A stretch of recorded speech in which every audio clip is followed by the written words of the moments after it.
ለብዙ ኮንተንት ክሬተሮች የሚመከር ካሜራ ነው ሶኒ ZV-10። በዚህ ላይ ደግሞ ተመራጭ ያደረገው ነገር በዚህ ዋጋ ይሄን ያህል ጥራት ያለው ካሜራ አታገኙም ማለት ነው። ይሄ ካሜራ በጣም ጥርት ያለ ካሜራ ነው። የምትፈልጉትን ስራ የሚያሰራችሁ ካሜራ ነው። እኔ ራሴ አሁን ቲክቶክ ላይ የምትመለከቷቸው አይነት በጣም ኳሊቲ ያላቸው ቪዲዮዎችን እየሰራሁበት ነው ማለት ነው። ዩቲዩብ ላይ እንደምትመለከቷቸው በ4K አፕሎድ ማድረጋቸው ጥርት ያሉ ቪዲዮዎች ናቸው። ከዛም በላይ ደግሞ ሶሻል ሚዲያ ማኔጅመንት በምንሰራበት ጊዜ ክላይንቶቻችን የቪዲዮን ኳሊቲ በጣም ነበር የሚያደንቁልን። ስለዚህ ይህንን ካሜራ ነው እየተጠቀምን እየቀረጽን የነበረው ማለት ነው። አሁን ሶሻል ሚዲያ ማኔጅመንቱን ስላቆም ነው ማለት ነው እንደ ድርጅት ደረጃ። እሱም በዲቴል እነግራችኋለሁ በሌላ ቪዲዮ። ይህንን ካሜራ ግን በተጠቀምኩበት ጊዜ በሙሉ በጣም ሪላያብል ነው። በተለይ ደግሞ ለየት የሚያደርገው ነገር ምንድነው መሰላችሁ? እንደ ስልክ ነው በቃ አውቶፎከሱ በጣም ምርጥ ነው። አንድን ነገር ከያዘ አይለቅም። ምን ያውን ለምሳሌ ይህንን ካሜራ ማውንት አድርጌ ከተቀመጥኩ በኋላ እንደፈለግኩ ብንቀሳቀስ አይለቀኝም ማለት ነው። ይሄ ደግሞ በጣም አስፈላጊ ነገር ነው። በተለይ እንደኔ ለብቻው ለሚቀርጽ ሰው ከፎከስ ሊወጣ ይችላል። በዛ ጊዜ ደግሞ ካሜራው ነው ፎከሱን የሚከተለው ማለት ነው። በጣም ገራሚ የሆነ አውቶፎከስ ነው ያለው። ስለዚህ ካሜራ በዲቴል ማውራት ስንጀምር የመጀመሪያው የምንመለከተው ነገር የውጭ ገጽታውን ነው። የውጭ ገጽታው እንደምትመለከቱት ነው። በጣም ቀለል ያለ ነው። ኦልሞስት አንድ እጅ ነው የሚያክለው። ይሄው እንደምትመለከቱት በእርግጥ ትንሹ ኪት ሌንስ ነው ያለው። ሌንስ ከቀየራችሁለት ተለቅ ይላል። አንዳንድ ጊዜ ደግሞ ተለቅ ማለቱም ይጠቅማል። በተለይ ደግሞ አሁን ክላይንት ጋር ስትሄዱ ሌንስ ቀይራችሁለት ትልቅ ካሜራ ሲሆን ሰዎቹ አሪፍ ነገር እየሰሩልኝ ነው ብለው ስለሚያስቡ ካሜራው መተለቁ ይጠቅማል። በእርግጥ ግን እኛ እንደ ለብቻው ኮንተንት ለሚሰራ ሰው አነስ ያለ ካሜራ ይጠቅመናል። የትም ቦታ ይዘን ለመሄድ ፕላስ ደግሞ ራሳችንን ቭሎግ እያደረግን ለመቅረጽ ማለት ነው። ይሄ የሶኒ ካሜራ የተሰራው ለኮንተንት ክሬተር እና በተለይ ደግሞ ለቭሎገሮች ነው ማለት ነው። በእጃችሁ ይዛችሁ ቪዲዮ ለምትሰሩ ሰዎች ማለት ነው። ምክንያቱም ቀለል ተደርጎ ነው የተሰራው። ወደ 490 ግራም ነው የሚመዝነው። 490 ግራም ማለት በጣም ትንሽ ነው። ኦልሞስት ግማሽ ኪሎ ማለት ነው። ግማሽ ኪሎ ካሜራ በጣም ሬር የሆነ ነገር ነው። በብዛት አታገኙም ማለት ነው። በዛ ላይ ደግሞ ለቭሎገር እንዲመች የሚያደርገው ነገር እንደዚህ ቲልት የሚያደርግ ስክሪን አለው። ስለዚህ ቭሎግ በምታረጉበት ጊዜ ራሳችሁን እያያችሁ መቅረጽ ትችላላችሁ ማለት ነው። በጣም ሃንድፉል የሆነ ነገር ነው። ብዙ አሪፍ የሚባሉ ካሜራዎች ይሄ ነገር ይጎላቸዋል። ይሄ ደግሞ ኤልሲዲ ሆኖ 3 ኢንች የሆነ ታች ስክሪን አለው ማለት ነው። ታቹ የሚጠቅማችሁ አውቶፎከሱን ሉዝ በሚያደርግበት ጊዜ ነክታችሁ ወደ እናንተ ፎከሱን ለማምጣት ነው ማለት ነው። ከዚህ ፍሊፕ አውት ስክሪን ውጪ ደግሞ እዚህ ጋር የምትመለከቷቸው ፕሮፌሽናል የሆኑ በተኖች አሉት ማለት ነው። እዚህ ጋር የምትመለከቱት የመጀመሪያው በተን ይሄ የሚጠቅማችሁ ምንድነው መሰላችሁ? ካሜራውን ካበራችሁት በኋላ ከዚህ በፊት የቀረጻችሁትን የምታዩበት በተን ነው፣ ፕሪቪው ማለት ነው። ከዛ በኋላ ይሄንን ደግሞ የዙም በተን በምታረጉበት ጊዜ ደግሞ እንደምትመለከቱት በቀን በረድፍ ያመጣላችኋል ማለት ነው። ከዛ በኋላ ደግሞ ሁለተኛው በተን ይሄ በተን ነው። ለዲሌት ይጠቅማል። አንዳንድ ጊዜ ደግሞ ባክ ለማድረግ ይጠቅማል ማለት ነው ሁለተኛው በተን። እዚህ ጋር የምትመለከቱት ክቡ በተን ደግሞ ስክሮል ዌል ይባላል። ዝም ብላችሁ ካዞራችሁት ሸተር ስፒድ ነው የሚቆጣጠርላችሁ ማለት ነው። ስለ ሸተር ስፒድ በኋላ እነግራችኋለሁ። ወደ ISO የሚለው ነክታችሁ ካዞራችሁት ደግሞ ISOን ይቆጣጠርላችኋል። ከዛ ውጪ ደግሞ ዲስፕሌይ ወደሚለው DISP ወደሚለው ነክታችሁ ካዞራችሁት ደግሞ ዲስፕሌያችሁ ላይ የሚኖሩትን በተኖች ይቀያይርላችኋል ማለት ነው። ከዛ ውጪ ደግሞ እዚህ ጋር እንደምትመለከቱት የሹቲንግ ሞዱ አለ መቀያየሪያ። ከዛ ውጪ ይሄ ለፎቶ ላይ የሚጠቅመው ማለት ነው። በብረስት ምናምን ተከታታይ ፎቶ እንዲያነሳላችሁ ነው የሚጠቅመው። ከዛ በላይ ፈንክሽን በተኑን ታገኛላችሁ። ፈንክሽን በተኑ የሚጠቅማችሁ ደግሞ ሾርት ከት ነው። የሲቲንግ ውስጥ የምትፈልጓቸውን ነገሮች እዚህ ጋር ትደረድራላችሁ። ለምሳሌ አሁን ማይኩ አለ፣ ፎከስ አለ፣ ከዛ ውጪ ዋይት ባላንስ አለ፣ ISO አለ፣ ሞዶቹ አሉ፣ ካለር ፕሮፋይል አለ። እዚህ ጋር ሾርት ከት ነው ማለት ነው። ከሲቲንግ ውስጥ የምትፈልጓቸው ነገሮች ተለይተው የወጡበት ነው። ከዛ ውጪ ደግሞ ሜኑ ላይ ስንገባ በዛ ያለ ሲቲንግ ታገኛላችሁ። ሜኑ ሚል የራሱ በተን አለው። እዚህ ጋር ነው የካሜራችሁን የምትፈልጉትን ኢሜጅ እንዲያመጣላችሁ የምታረጉት። እያንዳንዱን ሴቲንግ የምታስተካክሉት ከኤክስፖዠር ጀምሮ ስለ ካሜራችሁ እያንዳንዱን ነገር የምታስተካክሉት እዚህ ሜኑ ውስጥ ነው። ከዛ በኋላ እዚህ ጋር የምትመለከቱት ክቡ በተን ደግሞ የሚጠቅመው ለምንድን ነው መሰላችሁ? አፐርቸር ለመቆጣጠር ነው የሚጠቅመው። አሁን እኔ ኪት ሌንስ ስለምጠቀም ኪት ሌንሱ 16 እስከ 50 ሚሊ ሜትር ድረስ ነው። አውቶ ፎከስ አለው። በዛ ላይ ደግሞ እዚህ ጋር እንደምትመለከቱት የራሱ ኦፕቲካል ኢሜጅ ስቴቢላይዜሽን አለው። ሌንሱ ስቴቢላይዝ ያደርጋል ማለት ነው። በእጃችሁ በምትቀርጹበት ጊዜ በጣም ሃንድፉል የሆነ ፊቸር ነው።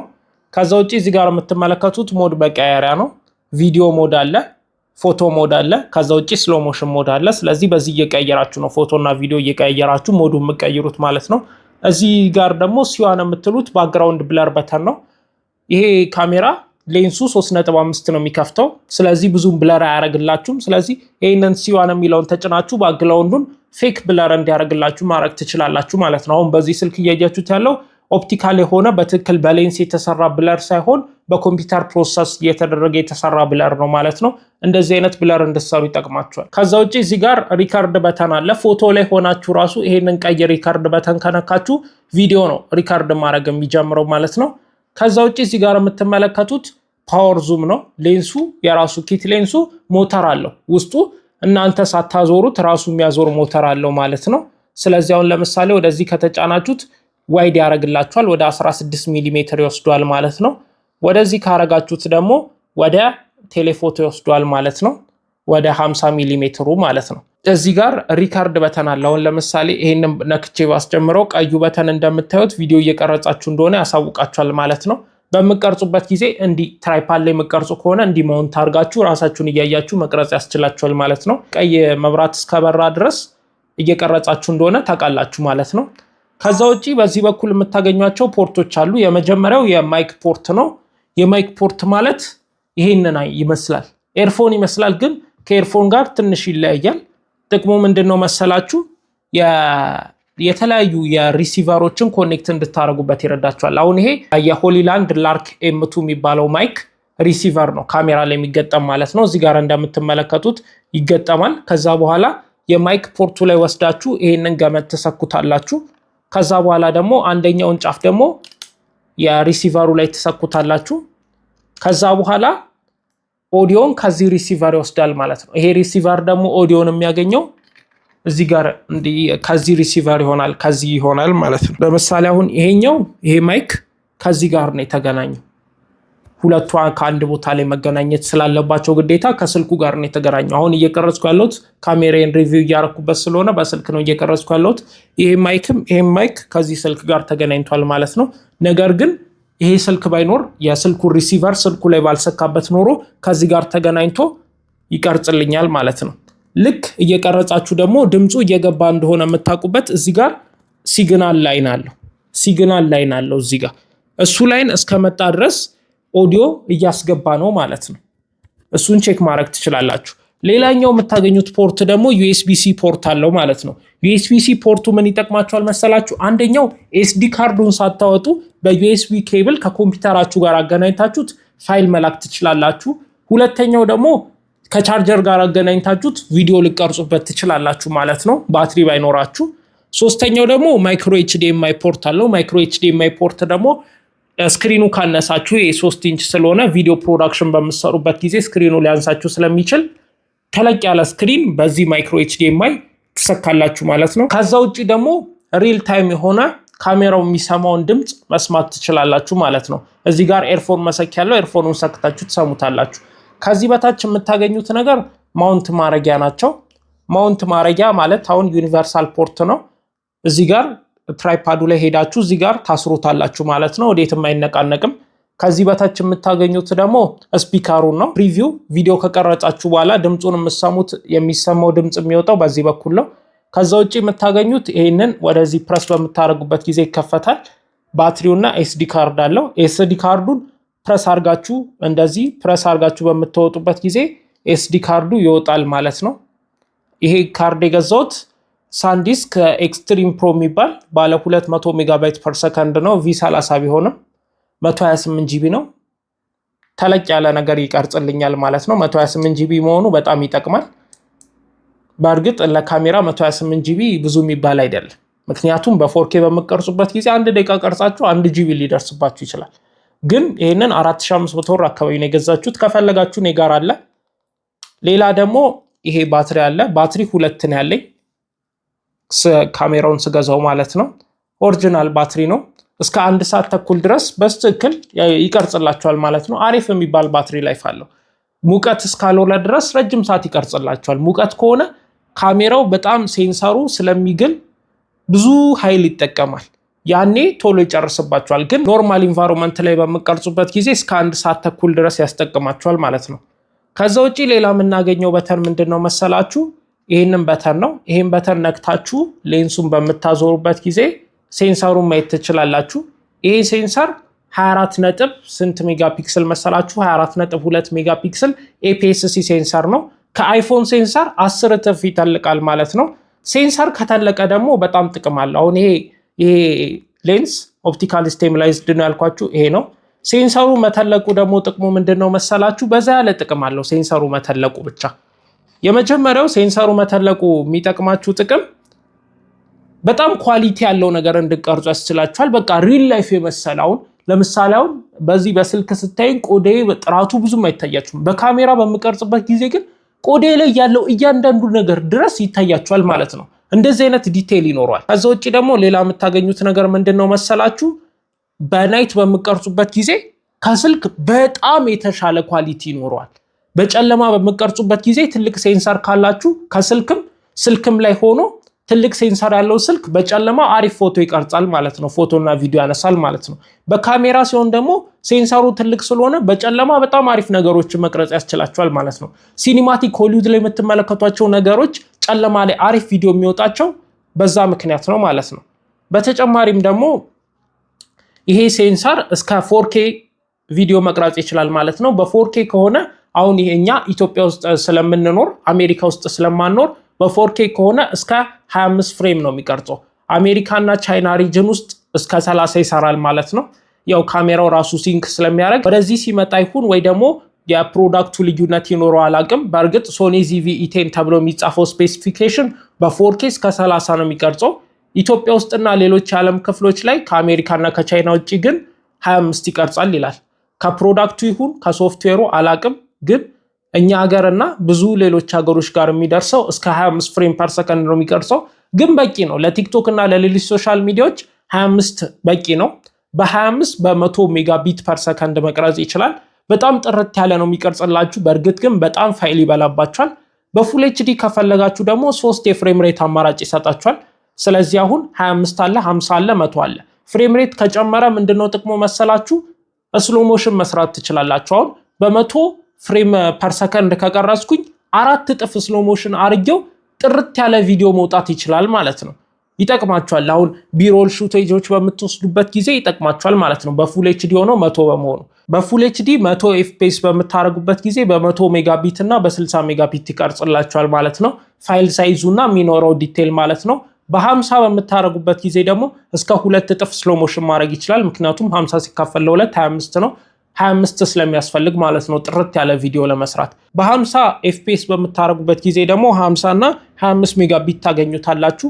በፉል ኤችዲ 25 ፍሬም ሬት በምታረጉበት ጊዜ ደግሞ 50 ታገኛላችሁ፣ 16 ሜጋቢት ፐር ሰከንድ ታገኛላችሁ። እንደምትመለከቱት 4K ላይ ከሆነ በ100 ሜጋቢት ፐር ሰከንድ ነው የሚቀርጸው በ25 ፍሬም ማለት ነው። እዚህ ፉል ኤችዲ ላይ ሲሆን ግን በ25 ፍሬም ፐር ሰከንድ ከሆነ የሚቀርጸው በ16 እና በ50 ነው ማለት ነው። እንደምታዩት ዝቅ ያለ ነው፣ በእጥፍ የቀነሰና በ4 እጥፍ የቀነሰ ነው። በ4 በ5 እጥፍ የቀነሰ ኳሊቲ ማለት ነው። ፉል ኬ እና ፉል ኤችዲ የሚይዘው ሳይዝ ምን ያህል ልዩነቱ እንደሆነ ታያላችሁ። ምክንያቱም ጥራቱን በዛው ልክ ስለሆነ ነው። እኔ አሁን በ4K ነው የምቀርጸው። ከዛ በኋላ በካፕከት አስገብቼ ነው ወደ ፉል ኤችዲ ኤክስፖርት የማደርገው ማለት ነው። በጣም የሚገርም ካሜራ ነው፣ ግን እንደ ስልክ አይደለም። ከስልክ በጣም የተሻለ ነው። ከዛ ውጪ ደግሞ ቭሎግ አድርጋችሁ በምትቀርጹበት ጊዜ ረጅም ሰዓት ይቆያል ባትሪው እንዳልኳችሁ። አሪፍ የሆነ ጥራት አለው። በዛ ላይ ደግሞ ሞድለት ነገር ሎግ መቅረጽ ትችላላችሁ። ሎግ መቅረጽ ትችላላችሁ ማለት ያለ ከለር ቪዲዮ መቅረጽ ትችላላችሁ። ከዛ በኋላ በኤዲቲንግ ሰዓት ከለሩን ማስገባት ትችላላችሁ። በጣም ሃንዲ የሆነ ነገር ነው።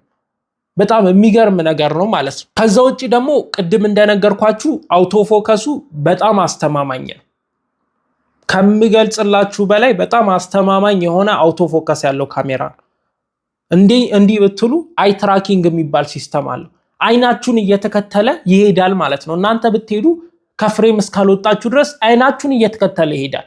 ስለዚህ እናንተን ብቻ ለይቶ ፎከስ ውስጥ ይከታችሁና ከዛ ውጭ ያለውን ነገር ደብዘዝ ያደርግላችኋል። እናንተ ሜን ካራክተር ሆናችሁ እንድትወጡ ይጠቅማችኋል ማለት ነው።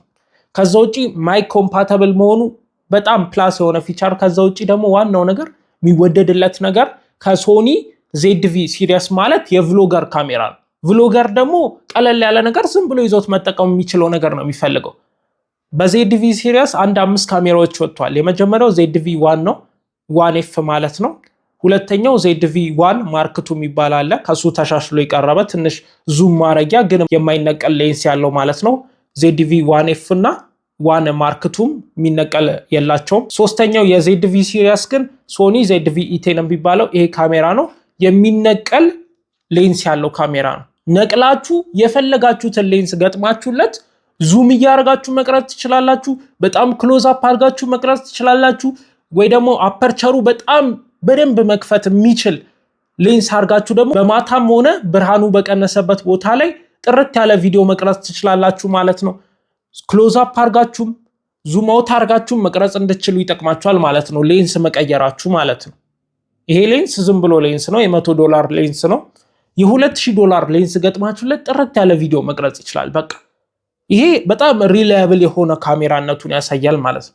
ከዛ ውጪ በጣም ኢዚ ነው ለመጠቀም፣ ግን ሎግ ፎርማት ተጠቅማችሁ ያለ ከለር ቀርጻችሁ ከለር ግሬድ ማድረግ ትችላላችሁ።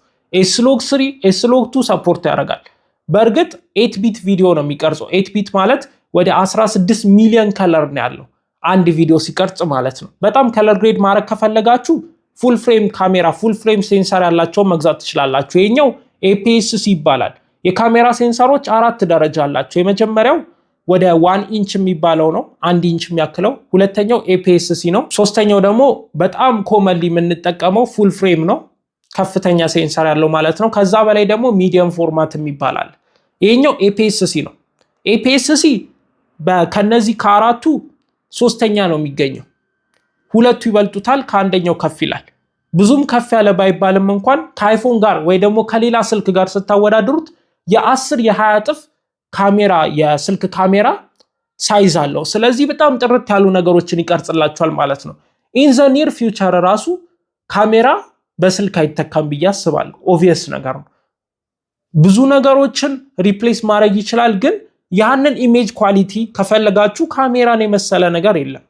ይሄ ካሜራ እንደ ዩዘርነቴ ኮምፕሌን የለኝም። ሌላም ካሜራ ሞክሬ ስለማላቅ ሊሆን ይችላል ኮምፕሌን አጥቼለታለሁ። አንዳንድ ሰዎች ግሪፑ አይመቸንም ይላሉ።